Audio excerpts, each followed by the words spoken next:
స్వాతి నక్షత్రంలో జన్మించినటువంటి వారు చాలా అదృష్టవంతులు.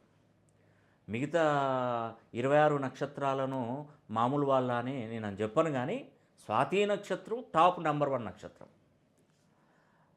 చాలామంది అనుకోవచ్చండి, స్వాతి నక్షత్రంలో నేను అనుకుంటాను, నా పిల్లోడు పుట్టలేదు, నా వెల్ విషర్స్ పుట్టలేదు, నా ఫ్రెండ్స్ వాళ్ళ పిల్లలు పుట్టలేదు అని నేను అనుకుంటాను.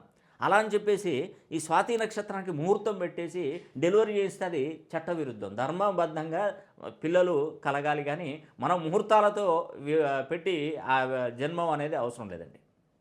అలా చేస్తే ఏమవుతుందంటే అది చట్టవిరుద్ధమే.